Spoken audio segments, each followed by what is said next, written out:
potentially Trent later on. We'll see if we can get him to join for some of the NFL discussion. But before we get into any of the NFL discussion, we will, of course, do our one big headline. We'll get into the Mavs because their season has started. We're recording this Tuesday night, as we always do, where we go live on the Making the Call YouTube. But if you're not tuned into the YouTube, then you're listening to this Wednesday morning. But at the time of this recording, Mavs are currently playing the Minnesota Timberwolves. So we'll kind of talk about what we have seen so far this season, as well as just kind of general expectations for the entire season, since we are only 3 games in. And that'll be the show. And so we'll handle all that at the top, and then we'll get into NFL Week 8 headlines. And at some point, hopefully Trent will join, and we can get his thoughts on a few of those items as well. All right, Alex, one big headline. What you got for us? Well, my one big headline is I think I'm sort of becoming somewhat of a UFC guy. I've watched the last couple pay-per-views. I watched the one on Saturday. It was at like 1 o'clock, right in between all those college football games, but I decided to watch that instead.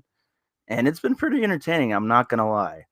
This pay-per-view last week was pretty crazy. This dude named, like, sorry about these names, they're really hard to pronounce, but like Kazmat Chivia or something Saudi Arabian, like Mid-Eastern, but this guy was an absolute animal, shot out of a cannon against Robert Whitaker. Just basically got him in a chokehold, and he didn't get it all the way tucked, but he squeezed like right in this guy's jaw, and he literally broke these 2 teeth right here, and he tapped out immediately. And everyone was like, "What? Why did he tap?" Because it wasn't all the way locked in. But that guy's just different. All the champions are sort of running from him. He's like next up. He's 14-0. Like he was crazy. And then the main event, another Spaniard that I've found to bet on, 16-0. He was fighting Max Holloway, who's like a legend in the UFC, been around for a while. Came up with Conor McGregor and all that, but he was sort of winning the fight through the first 2 rounds. And then this dude just sort of hit him with a straight punch that shocked him, took him back, and then he just went for it and immediately knocked him out. So 2 really good fights. Crack stream if you don't want to pay $80 every time, but yeah, becoming somewhat of a UFC guy and somewhat of a UFC sharp, which has been fun. Interesting. So he broke another guy's jaw with a chokehold. Yeah, it's like some weird, like the front jawbone, like that holds the front, like couple teeth right there before you get to the ones in the back. Like they didn't completely detach, but they were just sort of broken and like flopping around in there. But the guy immediately tapped. The dude is he's really, really strong. Oh my gosh. Yeah. That's I hadn't seen any of that. That's crazy.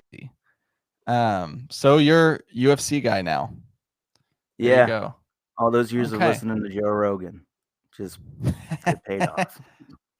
He didn't have like a big interview this past week, did he? Just like no, I don't. Nah, typical week. Nah. Typical week, typical guests. Pretty good. Yeah. All right. Well, my one big headline is I've got 2. First up, the Yankees are terrible. Like it's just a pathetic showing on their part in this World Series. Yeah, Aaron Judge. I know we were texting about it. I think it was me, you, and Austin, maybe a week ago or something like that. Mm-hmm. But this postseason run has like reminded me just how much fun it is to root against the Yankees. You know, yeah, when they're not playing the Dodgers or the Astros too. Yeah, exactly. Because we haven't really had a lot of moments like this outside of when they go up against the Dodgers, which, as you correctly just pointed out, that's when we are actually rooting for the Yankees, the only time. But not having that and just being able to root against them this entire postseason has just been wonderful. And to see them just lay an egg in every game of this World Series, and Game 4 is going on right now. So by the time people listen to this, congratulations to the Dodgers for sweeping the New York Yankees. Freddie Freeman just hit a 2-run home run to go up 2-0. Oh, he did? So just now. Literally just Oh, hit a 2-run home run. You know what he just did? He just broke the record. He's hit a home run now in 6 straight World Series games. Is First that guy to ever wait? do that. Because he was in the world. Last time he was in the World Series with the Braves, he hit home run. Uh-huh. He hit a home run in his last 2 games, and then the Okay. last 3 games he's hit a home run, and now 6 in a row. So this guy, Wow. I didn't know MVP. that. That's crazy. If you would have bet on him a week ago to win World Series MVP, I think it was like 300 to 1 or 250 to 1. It's shout out Freddie, especially doing it on a bum ankle. Yeah. Yeah. I mean, he's been incredible. Like we mentioned, Aaron Judge has been awful. Really the only ones who have even showed up for the Yankees so far have been Stanton and Soto. And even what they've done is not quite what they were doing, in the ALCS or anything. But I think Soto, he's more of a West Coast guy. I think he should just go to the Mariners if we want to pay him $1 billion. Please pay him. Come on. One guy you go all out for, it's Soto. if there's one guy you do it, it's give him Juan like Soto. $750 guaranteed. Whatever. Yeah. It's not my money. I'm just curious here. Okay, so I'm pulling up some Aaron Judge stats. Not like you guys need us to tell you how bad he's been. So in this past regular season, 2024 regular season, he had a slug percentage of 701, which is ridiculous. Do you want to know what his OPS is in the postseason this year? His slug in the regular season was 701. What's his OPS so far in the 2024 postseason? Probably in the also close to the 600 range. 580. Ooh. See, I was thinking maybe that like 500 range. But I was like, nah, that's slow. That's slow. But yeah, that's bad. That's really bad. Because what is it? Was like 1,000 in the regular season? 1,159. Yeah. So he's almost 500 points worse. He's a regular season player. That's what he is. It's crazy. It's definitely not built like Jeter. No, he's not. But yeah, shout out to Aaron Judge. Shout out to the Dodgers. I hope you sweep the Yankees. Yeah. Looking good so far. Yeah. That game 1 was just incredible. Like, not to completely make it about the Rangers, but it had a very similar feel as the game 1 last year. Corey Seager hits the home run to tie it. Adolis hits the walk-off to win it. I know it wasn't a walk-off grand slam, but still kind of similar atmosphere. It was awesome. So yeah, it sort of killed the Yankees too. They have not come back from that. Yeah. And then my other one big headline. So I know I mentioned on the pod last week that my wife and I were having a kid, and we found out the gender on Sunday. Alex was in attendance, as was Trent, and having a baby boy. So that's exciting. I'll be the first making the call host to not have a daughter first. Are we names thinking about that at all? No, just excited to have a boy. We're thinking about it right now. We don't have anything yet. So Luca named our dog Dirk. Win it all, maybe. I mean, yeah, I think I pulled that card already on the dog. Yeah, but if he wins it all, Finals MVP. I mean, come on. I'll let her know. I'll let her know that's your pitch. I like it. All right.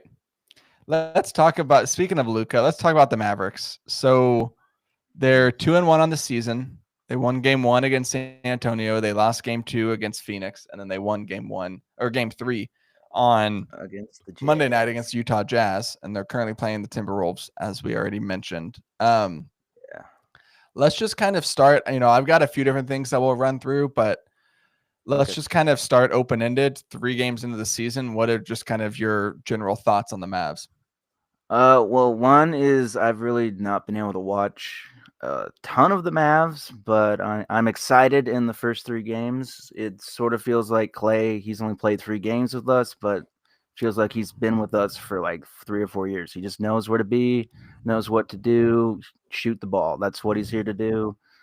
Luca, same old stuff when we start the season. He just doesn't have his spring quite yet. Like his jumper's just not quite there, which is fine. It'll come along. And then overall, I think it's just start Lively, please. Gafford's great, and he's going to be a great backup center, but Lively needs to be in the starting lineup. So those are my thoughts through 2.5, 3 games.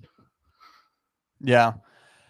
No, the Gafford Lively thing I think is an interesting discussion, and I'm glad you brought it up. Yes.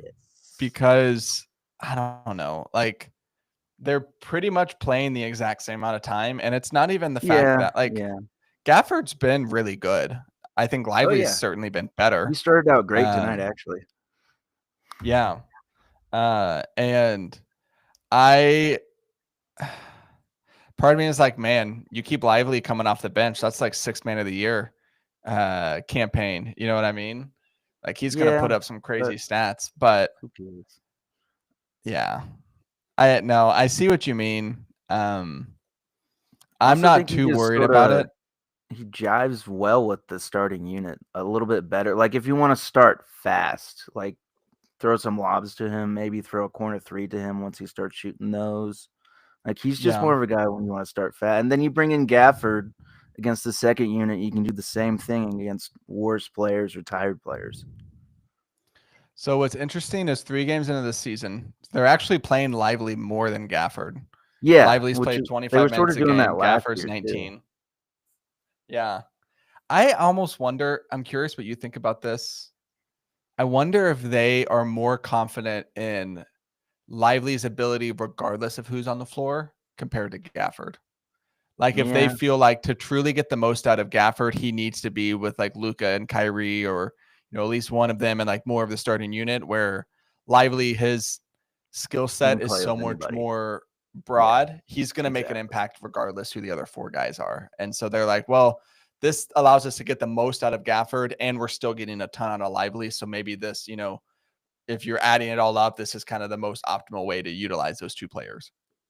Yeah, it's a pretty good point. Honestly, hadn't thought of it that way, but it would make Yeah. sense. I don't know. I think we'll need to see some more games to see how it plays Yeah, out. it's October.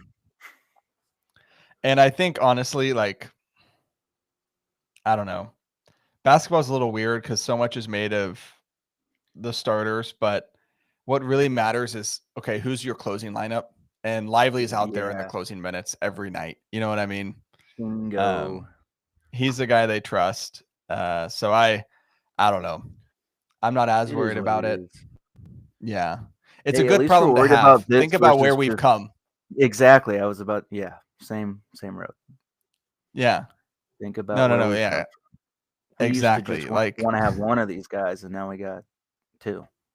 yeah.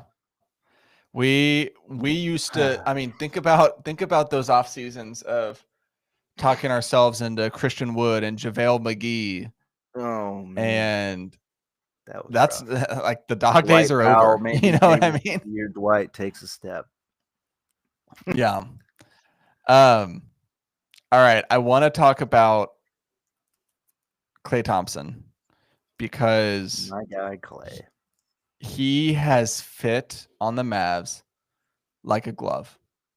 And I know Yep. it's 3 games into the season, but the fit has been perfect. The production has been great. He's been efficient. He looks, rejuvenated.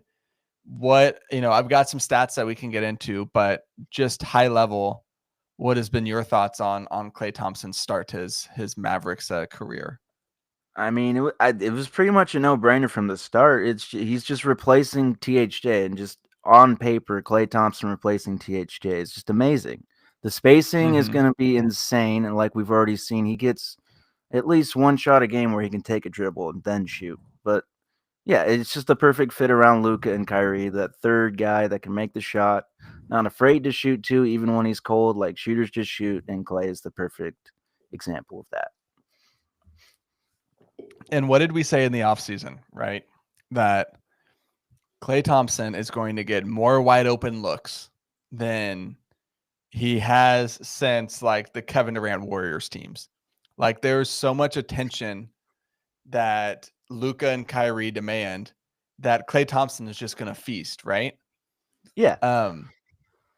I pulled now. Okay, I'll mention it one last time, and I don't want to keep harping on it. Small sample size, right? 3 games into the season. Sorry, Here's I gotta stop you, dude. Are you watching the World Series game right now? This is insane. no. What just happened live?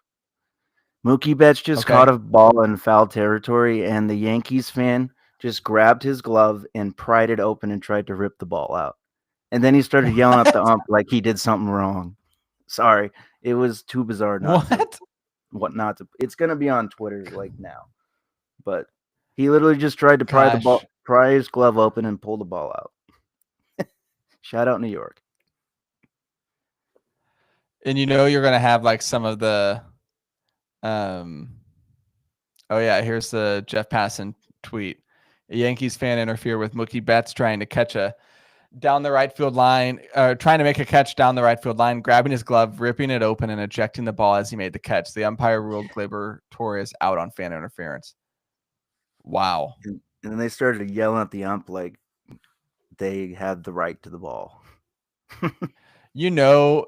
Some of like the more kind of mainstream Yankees fans, like some of the John Boy guys and whatnot, they're gonna have tweets. I'll be like, "Oh, this doesn't represent Yankees fans. This isn't us. This isn't what we're about." It's like, no, Yeah. actually, Those it are is. actually your diehards right there. Yes. Okay, I just saw a picture of the guy who did it. He looks exactly like I thought he would Yeah. look. Like straight out of Central Casting. Yep. Wow. Wow.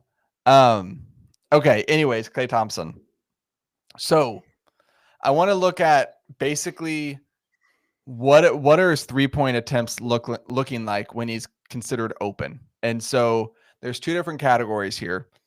If the closest defender is from 4 to 6 feet, you're deemed open by the NBA like statisticians. Okay. If the closest defender is greater than 6 feet, you're wide open. Okay. So those are the 2 categories we're looking at, basically 4 feet and onwards.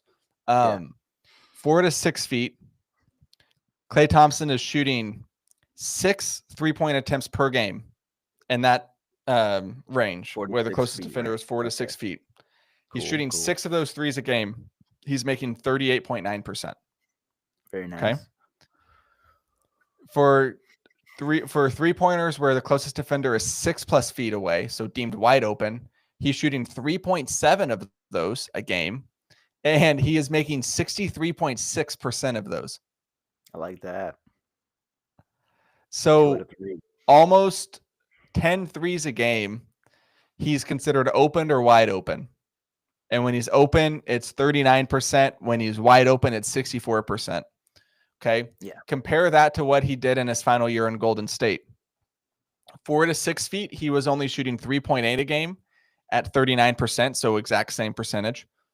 And then at 6+ feet, he was shooting 2.3 a game at 38%. So basically same percentage, whether he was deemed open or wide open, not this crazy 64% that he has shot so far this year. But you tally those up, he's basically shooting almost 4 threes a game more than last year when he's deemed open or wide open. And this is exactly what we were talking about when they made this deal of, hey, he's going to get so many more wide open looks, and it's still freaking Klay Thompson. So he's going to make those wide open looks at a crazy high number. And this might be one of the more efficient seasons we've seen from him in quite some time. Exactly. Like it's been a no-brainer since the move happened. His dad really wanted him to go to the Lakers, but Klay, he's got a good head on his shoulders. He knew this move was going to be the best for his career, and it's going to prolong his career. Like how long is his contract? 3 or 4 years? Like he'll be here for at 3 least years. that full contract. Yeah. He'll be here no problem for that, barring a significant injury or something. Wasn't it like 3 years, 48 million or something? Yeah, 3 years, 50. It was pretty much what THJ was making. Maybe like I'm a gonna shred pull it under, up. actually.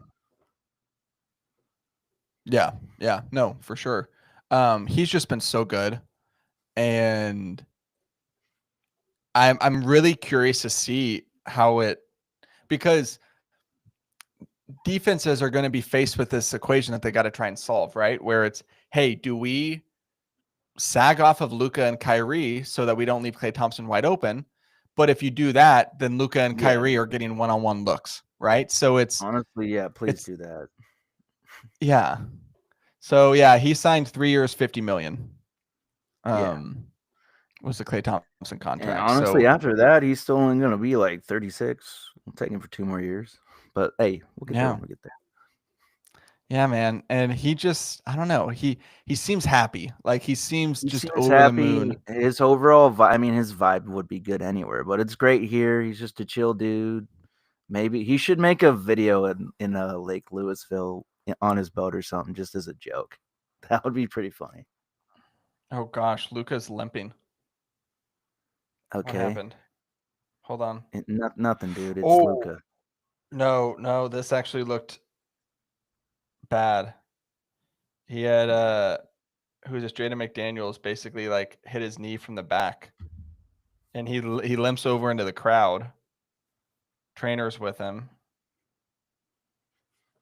And Let me switch back. I was I watching think the he World limped Series. straight to the locker room. He's Hmm. not on the floor anymore. I'm not listening to the broadcast, but Well, it's almost that could halftime potentially yeah. in the season.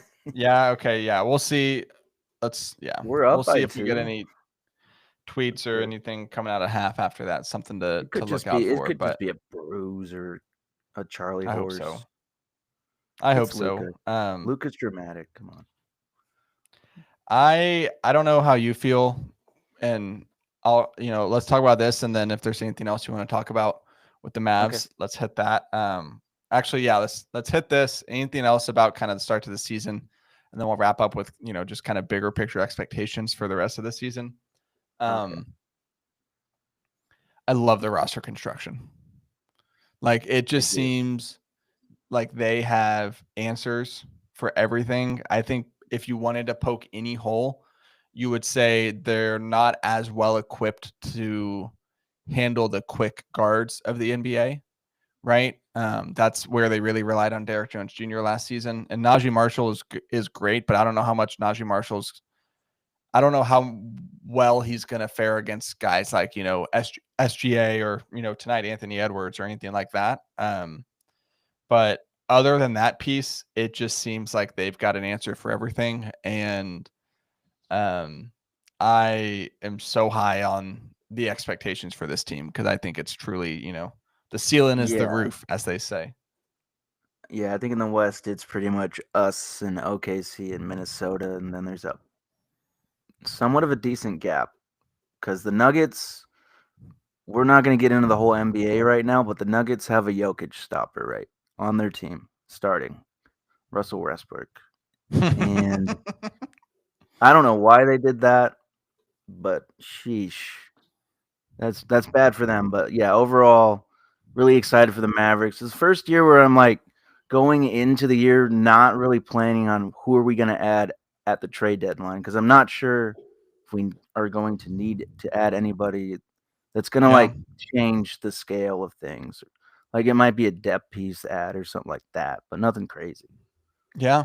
No, you're right. I mean, it doesn't feel like there's something they need to do, right? Yeah, yeah. We knew going into the deadline last year, like, hey, we'd love to shore up this backup center position because we're putting a lot And on get this some Lively kid, and defensive he's a help. rookie. Yeah, yeah. And yeah, we'd love to maybe get another wing defender, and that's exactly what they did, and they went to the NBA Finals.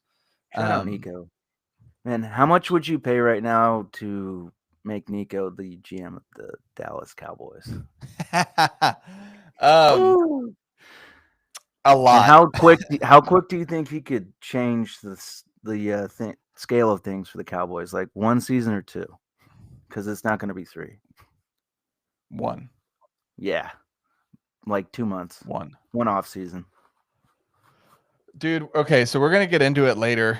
I want to want to hopefully save it for when Trent joins.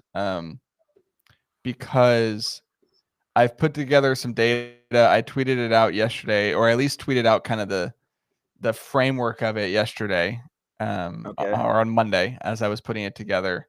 And it's something I want to continue to kind of use throughout the season and try to update throughout the season. And I think it's a really good tool, but there are some takeaways for the Cowboys that we can pull from it, and there's takeaways for every team. But that's a little in podcast teaser, so we're gonna hit on that later in the show. But yeah, he would fix the Cowboys in a year without question. And he worked for Nike, so it's not like he doesn't have knowledge of football as well. He knows some of those guys. So anyone would be an improvement over the current situation. Anyone. All right. Anything else? So we kind of hit on big picture for the Mavs, but yeah, I think it's us. Am I crazy for being more down on the Thunder than what seems to be everyone else in the NBA world? Yeah, the way they've started. Yeah, I think so. They look pretty good, man. Like, what? Why are you down? Okay, so I'm down for a few reasons. One, they were far and away the healthiest team last year. Like it wasn't even close. You go look at the minutes played by their top guys, and not even minutes played, but like games played by their top guys. They all played like 70 plus games. Actually, let me see if I can pull this up. Let's see. 23-24. We're gonna look at Oklahoma City. Okay. Games played. Cason Wallace, 82. Chet Holmgren, 82. Josh Giddey, 80. Lou Dort, 79. Aaron Wiggins, 78. Isaiah Joe, 78. SGA, 75. Jalen Williams, 71. The other Jalen Williams, 69. So, I mean, I went 8 players deep that all played 70 plus games, and 3 players that played 80 plus. That's not, I know they're young, so you could think, okay, maybe that is repeatable. It's just not, and I'm not wishing injury on anyone, certainly, but I think that regresses a little bit. Like you're going to deal with freak injuries where SGA misses 10 games or whatever, right? So that's one reason. And two, I don't know. I saw what happened, and maybe this will truly go away once Hartenstein comes back because he's injured, and that's also, I mean, that's part of the injury situation right now, right? They've already got to start the season without Hartenstein, but we saw in the playoffs a big team can bully them, and that's exactly what the Mavs did with Lively and Gafford. They bullied Holmgren, and I don't know if Hartenstein truly solves that because you're still going to be playing Chet 35 minutes a night. Yeah, I'd say the only counter to that is they got bullied, yes, but they're also super, super, super young. And that might have factored in sort of why they got bullied. They're new to the playoffs and all that. The Mavs had a little bit more veteran experience, sort of knew how to get under their skin. I think a year of seasoning, another year of growth, that might not happen the same time if they, we rematch and stuff like that. But it is a good point, but also they older, more experience could help. Yeah, that's fair, and maybe I am, putting too much stock in what happened in the playoffs because SGA was literally the only guy that showed up against the Mavs. Dead and gone, man. New season. Yeah. So we'll see. It's weird. I'm always a little skeptical of, and I think Boston was probably an example, example that goes against this trend because everyone picked Boston to win the title last year and they did. But I'm always skeptical when it seems like everyone is on the same page and everyone has just penciled Oklahoma City to have the best record in the NBA, best record in the West, win the Western Conference, go to the NBA Finals. And it's like, how many NBA preview pods did you listen to where the pick was Thunder versus Boston? And it was either Boston repeating or the Thunder winning. And it's like, the sports is not that predictable, right? It's just not. And I think that's part of my skepticism is just like if everyone's on the same page, usually try to, go the other direction. Fair. Yeah. All right, let's get into some of the NFL action. Let's start with your Sunday takes, although I think one of them might actually Which be a one? Monday take that you're sneaking into. Okay, so I guess we'll go with the So Sunday one first. Oh man, we're just okay. starting off on a bad note. Um, so I guess we'll start by preferencing this. The Seahawks got dog walked against the Bills in a sloppy, rainy, sad Seattle afternoon. It was pretty sad to watch. Like they had opportunities, they got some early takeaways that if they just scored on the goal line, they would have been up 14-10, I believe. But one of the times, Connor Williams just snapped the ball over Geno's head like by 3 feet. I don't know if the ball was wet or something and just slipped. And then another time, Connor Williams stuck his foot out, and then Geno tumbled over that on a 4th down, and then lost it there too. But overall, this just stems way back. Seattle Seahawks made 2 Super Bowls in a row with center Max Unger, and then decided to go ahead and trade that man for Jimmy Graham in 2015.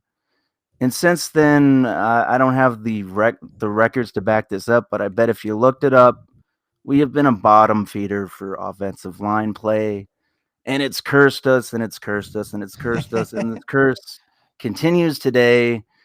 We have one of the worst offensive lines in the league. If you look up Geno's stats while under pressure, you'll really appreciate him as a quarterback way more than like the casual fans like, oh, well, he's 4-4, blah, blah, blah, throws interceptions, blah, blah, blah, doesn't lead game-winning drives. Well, he doesn't have time to lead game-winning drives is the thing. It's tough out here, man.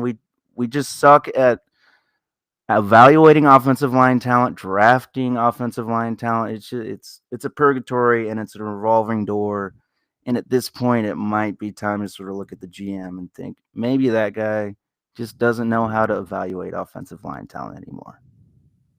But yeah, that's where we are in Seattle. We're 4-4, tied for the division lead. Whatever, the division as a whole sucks. But next 3 games are also against the Rams, 49ers, and Cardinals. So that pretty much decides our season right there.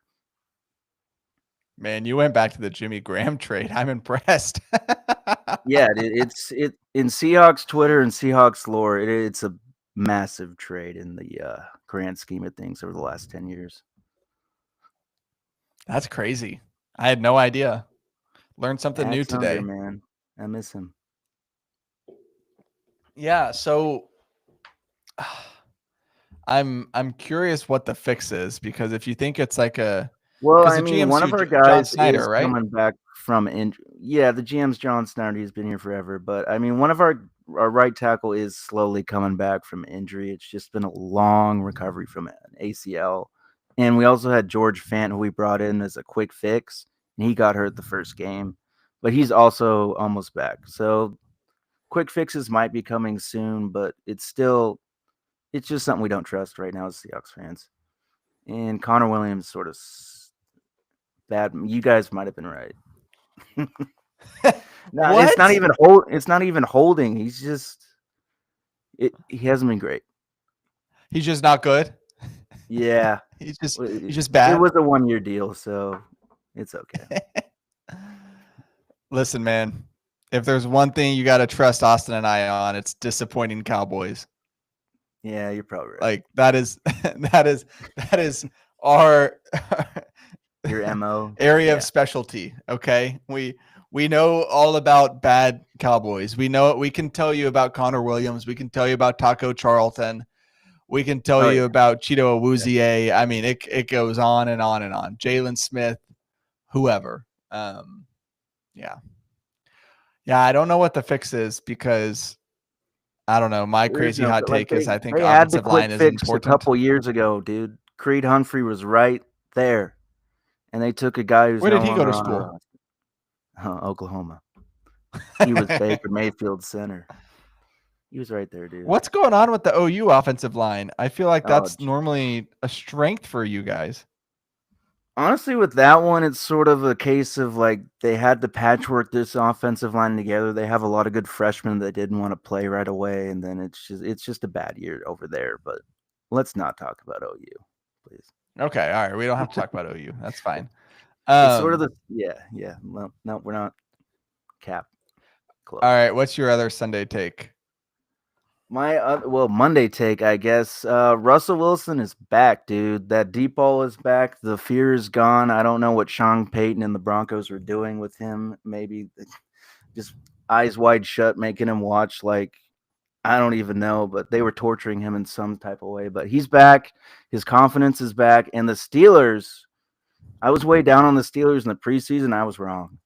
This team they're feisty, dude. Like I think they can go up against the Chiefs right now with that defense and Russ looking this good. They can go up against the Ravens. Whoa. They can. Hold on, they can. They're 6-2. They have one of the best defenses in the league. Through the first two games with Russell Wilson, they're scoring like 30 plus points a game. Like it's looking Go really up good. against the Chiefs. Mike Tomlin is a top 5 coach in the league. The Chiefs haven't even looked that good. They can definitely go against the Ravens, who look great one week and terrible the next week. I'm sort of bitter against the Ravens because every time I bet on them, it's the week they suck. Don't even, yeah. Okay. But yeah, I'm sort of big on the Steelers right now. I'm drinking the Kool-Aid, as you can see. Okay. Can I maybe talk you into throwing out some of that Kool-Aid? You could try. Russell Wilson's 2 games this season are against the Jets and the Giants. And Yeah, both games but have been at home. that's true. But like last year, he didn't even look. Well, I guess he did have a couple good games last year, but like he just hasn't looked this confident, this much like himself back with the Seahawks since he left. Yeah, and this isn't even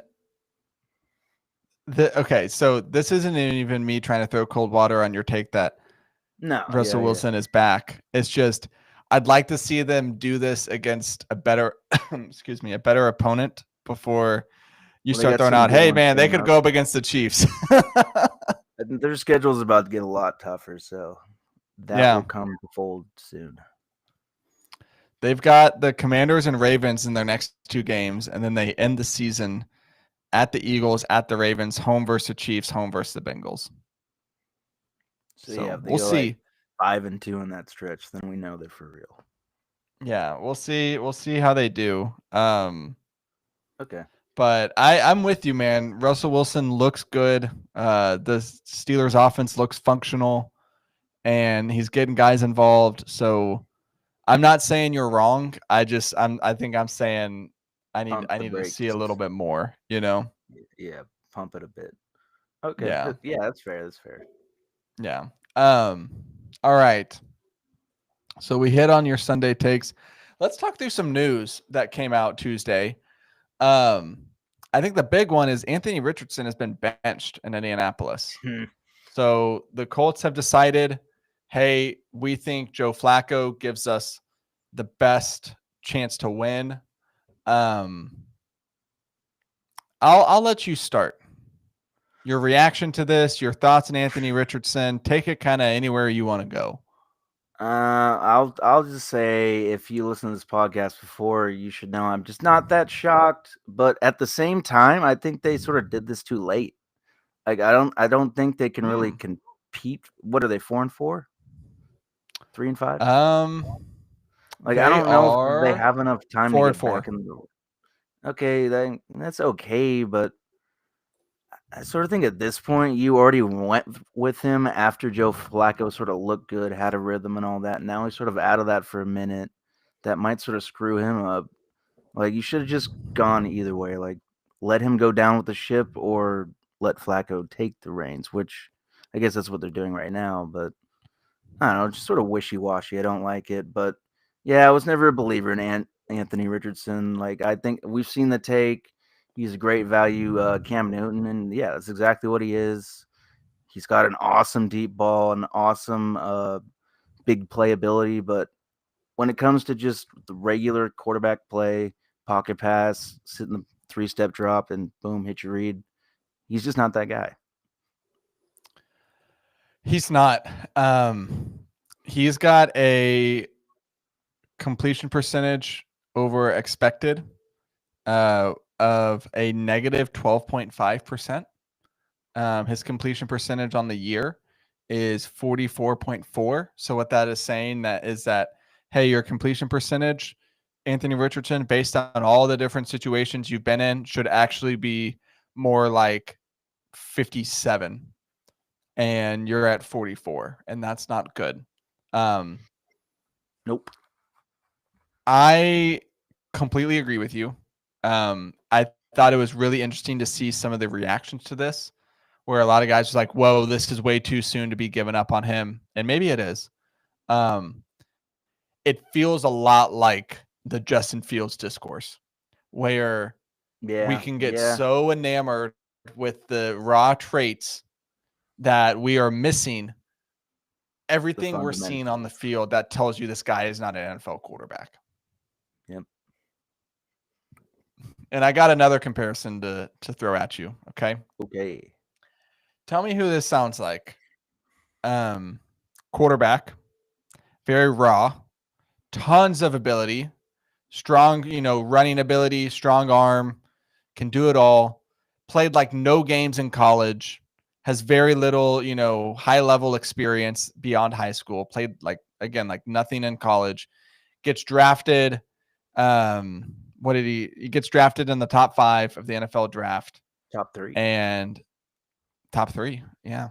And both of these quarterbacks cases actually.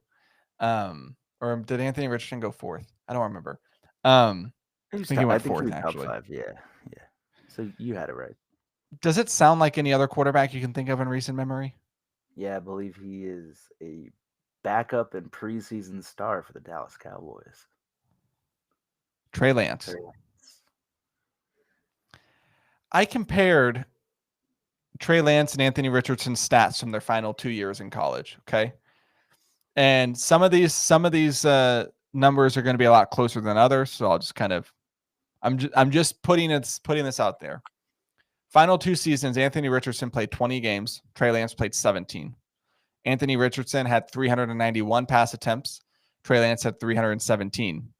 Completion percentage, Anthony Richardson was at 54.7. Trey Lance at 65.3, so much higher. Touchdown to interception ratio, Anthony Richardson was 23-14. Trey Lance was 30-1. Shout out to North Dakota State. Jackrabbits, I believe. And then rushing yards in those games, Anthony Richardson had 1,055. Trey Lance had 1,243. And then rushing touchdowns, Richardson had 12. Trey Lance had 16. Yeah, same guy.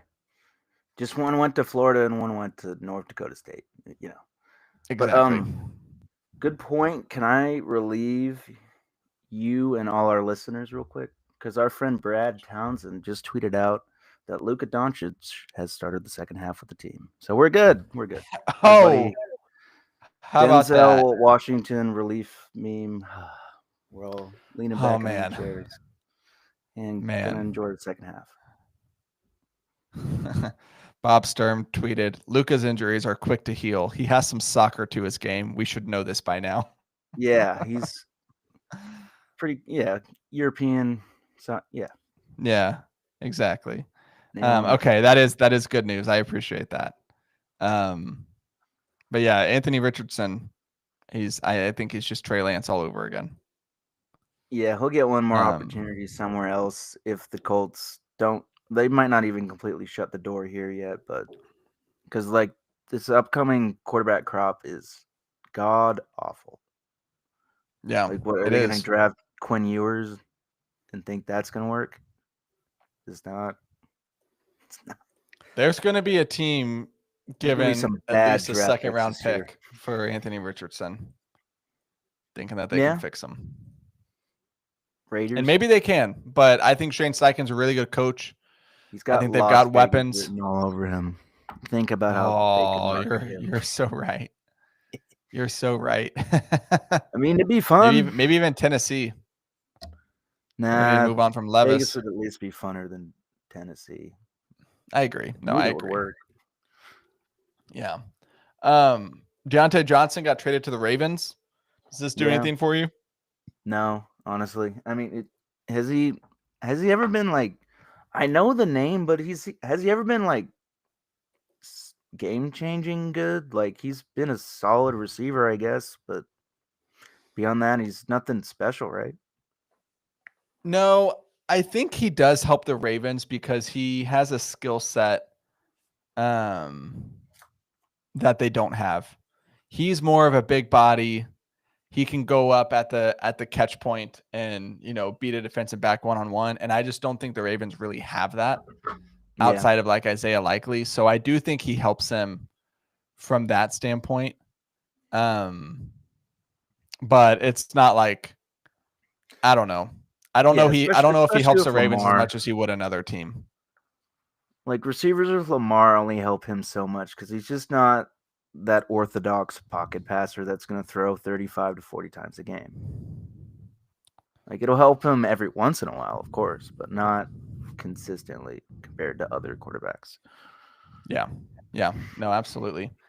And then Stephon Diggs is out for the year. So I believe it was a torn ACL, or if it wasn't, I know it's his knee. I think they only need to survive one more week and then they get Nico Collins back. So he's got one more week and then he can come off the IR. And they've said he only needs the 4 weeks and he'll be back from his hamstring injury. Yeah, But I still think they should go fishing for another receiver, probably. for a receiver, Yeah, just at a team that's like out of it. I don't have one off the top of my head since a lot of them have already Calvin moved. Ridley, maybe from Jacksonville. There's one I wasn't thinking of. Yeah, that Oh, could wait, no, be he's a in Tennessee candidate. now. He's not in Jacksonville. He's in Tennessee. Still same But that's same one. boat, like Yeah. same boat. Or even Mike Williams from the Jets. Like just get another body. I think he hurt though. He can't stay healthy. Is he? I He mean, might if be. he's not that good anymore. Um they lose Diggs. Does this change anything for you for your expectations for them, especially once we get to January? No, not really, because I don't think Diggs was ever a game changer for them in the first place. He was more of just an extra guy when you're in the red zone or somebody who can just make a play. But he's not Mm. somebody that I think is crucial for their success. Okay, that's fair. That's fair. You want to talk about Jameis being back? Yes, let's do that. I mean, So yeah, go Me ahead. personally, me personally, I was rooting hard against him because I needed the Ravens to win to complete one of my 3-team parlays to win some money. And it was looking good, and then it wasn't, then it was looking good, and then it wasn't. And it was back and forth. It crushed me, but at the same time, I was still happy for Jameis. I mean, how can you not be happy for Jameis?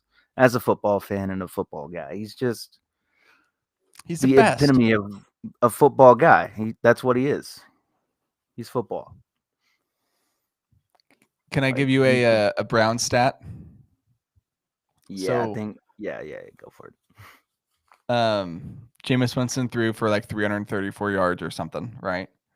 Mm-hmm. Uh, Deshaun Watson played 19 games for the Browns, and he never surpassed 300 yards passing. Okay. Really? The I actually wouldn't combination, have guessed that. Would have yeah, guessed he at least had one.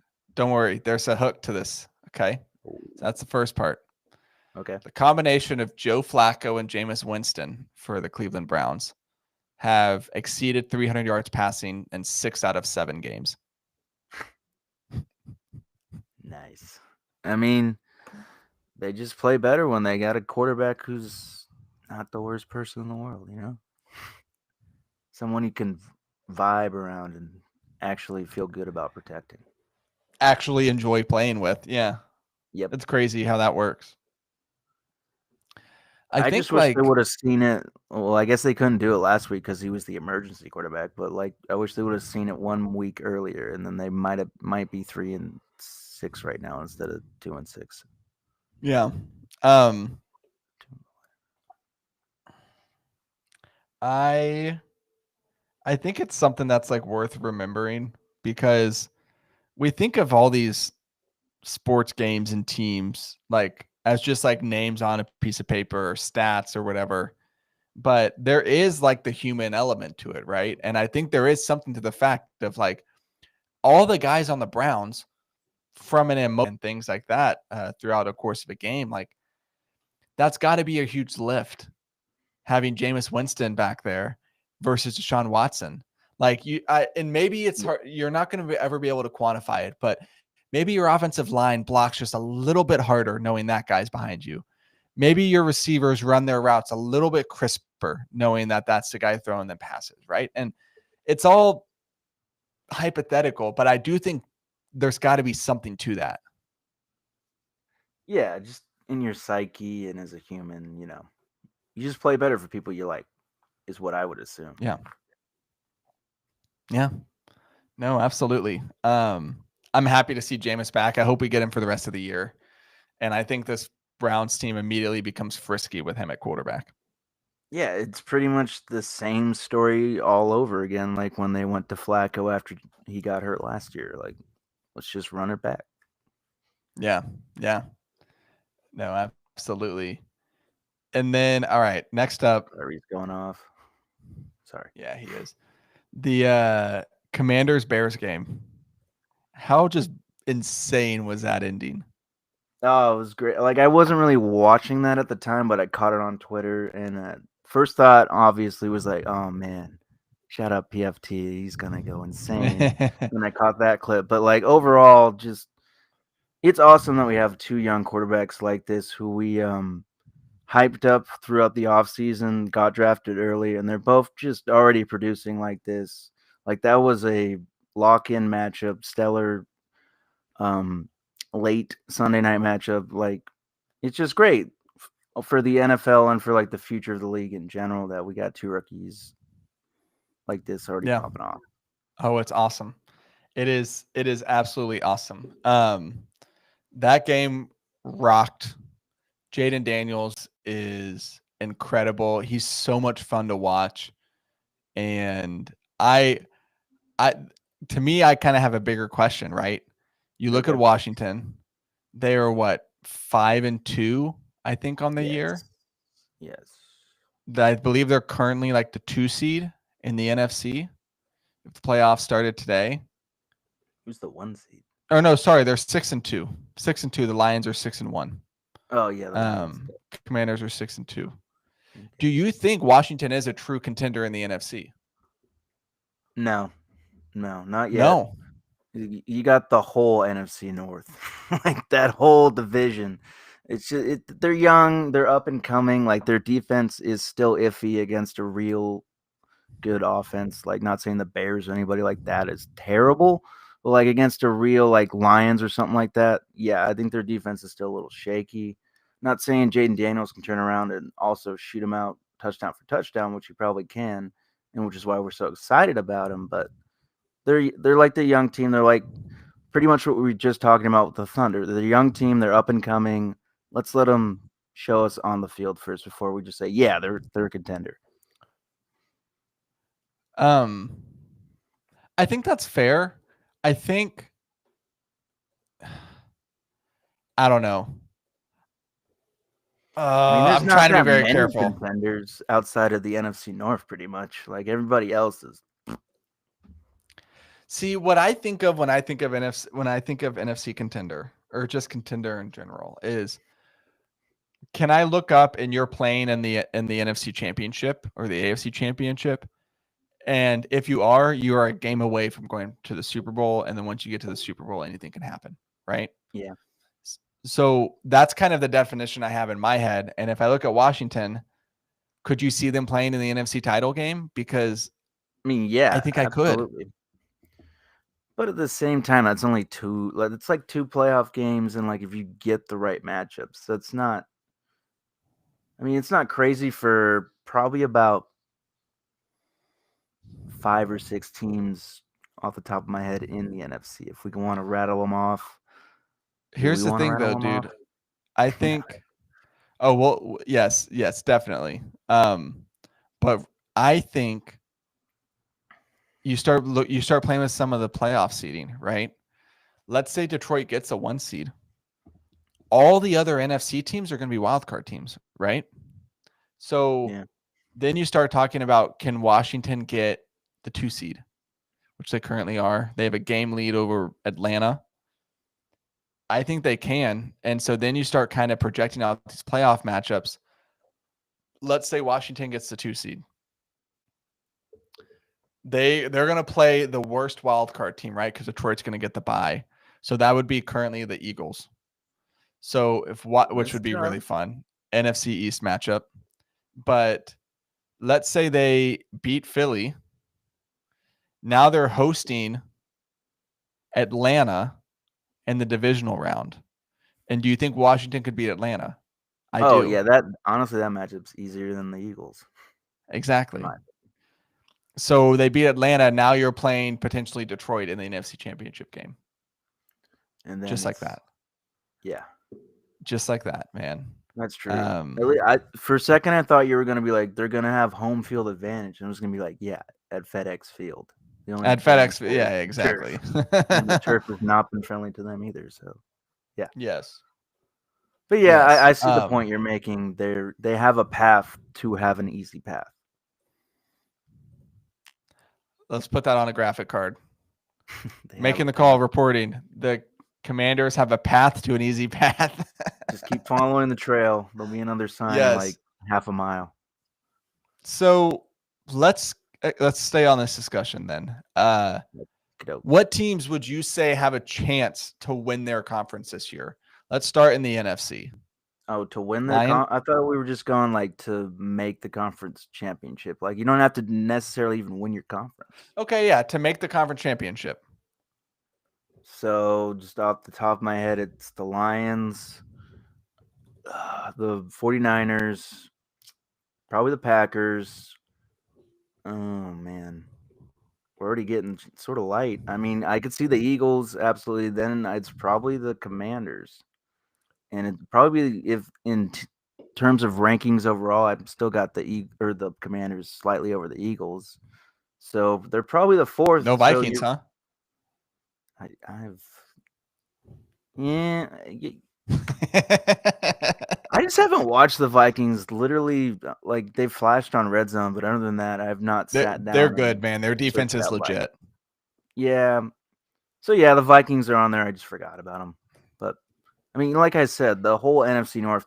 So 6 teams can make the NFC Championship game. Yeah. Then Lions, Niners, Packers, Eagles, Commanders, and Vikings. I think I would probably take the Eagles off, but that's just me being a hater. But they've been playing better as of late. Like let's see what they do. Like they got the Cowboys coming up, and that's still been their Achilles heel, even though the Cowboys have been down lately. Yeah, Cowboys are lousy. All right, let's go to the AFC. Teams that can make the conference championship. I think got to say Chiefs, Ravens, Bills as your top 3. And then after that, it gets really scary. Like Texans?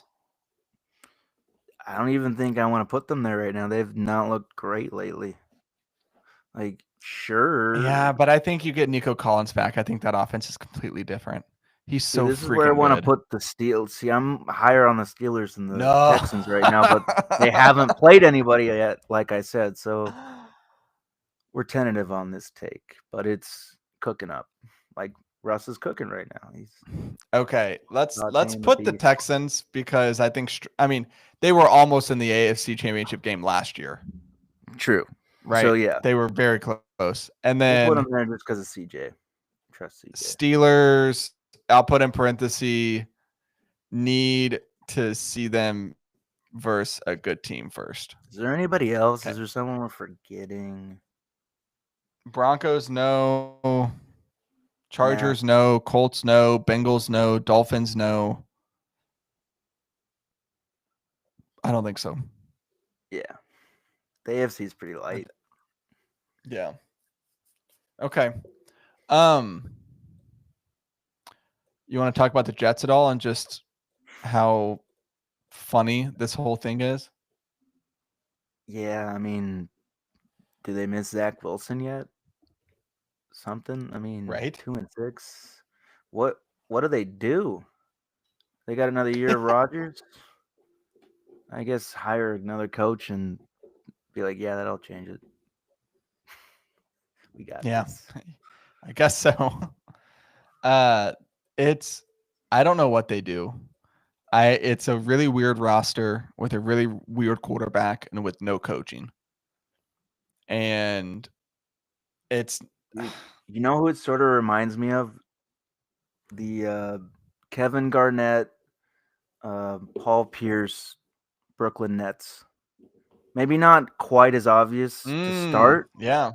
but it's pretty much Devontae Adams and Aaron Rodgers are back together now, but they're well Yep. past their primes on a bad team with a bad history, and it's all blown up in their Yeah. face.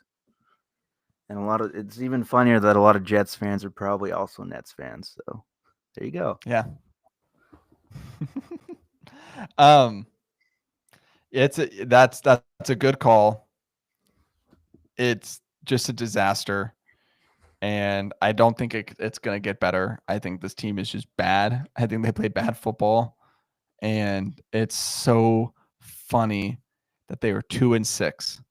And there are, if just if you want to guess, how many teams in the AFC currently have 2 wins or less? How many in the AFC? Just in the AFC. Just in the AFC. How many teams have 2 wins or less? 4. 7. Oh my goodness. Yeah, that whole thing is bad. Like, Dolphins, Browns, Raiders, Jaguars, Patriots, Jets, and Titans. Yeah, we might have to dissect just how bad the AFC's been for not only the Patrick Mahomes era, but let's go back even further to the Tom Brady era. It might just be sort of a you want to stay on the East and the West type, or in the NBA type of thing, not the what. Yeah, exactly.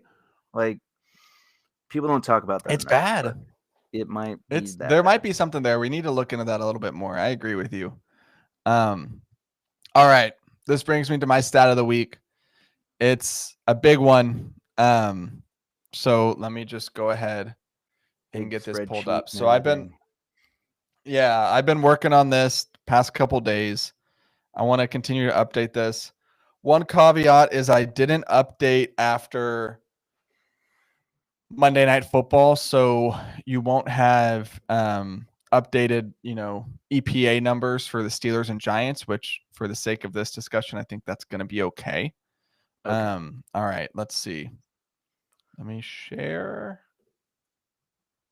And this is if you're watching on Spotify, you'll get to see this. If you're not, you need to go over to either Spotify or YouTube to get a good view of this data. Let's see. Does that look okay? Can you see that, or is it really blurry? No, it's pretty clear. It's pretty clear. Okay. So what I did here, I looked at quarterback position, running back, wide receiver, tight end, all defense, and then I combined running back, receiver, tight end into a flex. So you could basically look at your skill position. And I looked at total cash for this season and then total EPA at those positions for each player on each team. Okay. I went with total cash because I didn't want to look at any sort of, funny business with the cap and deferred money and whatnot. There is still some funniness with looking at total cash, specifically if you just signed a player and you gave them a big signing bonus. That's going to drive up your total cash quite a bit. Good example of that, the Cowboys just signed Dak Prescott. So his total cash for this season, because of the signing bonus, is over $80 million. It's number 1 in the NFL. Okay. They're not paying him $80 million a year, but it's just the way the numbers work. But went with total cash because as a whole, it is the most clean. So here you can kind of see how it breaks out. But I think the problem with this format and the discussion we're trying to have is it's really hard to kind of get clear takeaways from this. So what I've also got for you today, Alex, and for the lovely listeners, exact same data, but this is just looking at their ranks. And so instead of the actual numbers, you can just see, okay, for example, for flex positions, San Francisco, spending the most amount of money in total cash this year, and they've gotten the 8th most total EPA out of those positions, expected points added. So that's good, right? That's a good kind of correlation that you can see. Hold on, my computer is about to die. Uh-oh. Okay, we're good. We're good. But that's a good situation, and it makes sense, right? They're paying all this money to Kittle, Ayuk, Right. Christian McCaffrey. Now, what's funny is with like Ayuk and McCaffrey, they haven't gotten production out of their big ticket guys, but still, Shanahan offense 8th most. Keeping it on San Francisco, 31st amount of total cash at the quarterback position makes sense. Brock Purdy, 4th most EPA. So Yeah, that's big mismatch there. That'll change once they pay him. And then you see like some of kind of the bottom feeders, right? Like let's look at Tennessee. 19th most at the flex position, 31st most total EPA, 32nd most at the quarterback because Will Levis has a rookie, 31st in EPA. And then you look at each position group and it's pretty low.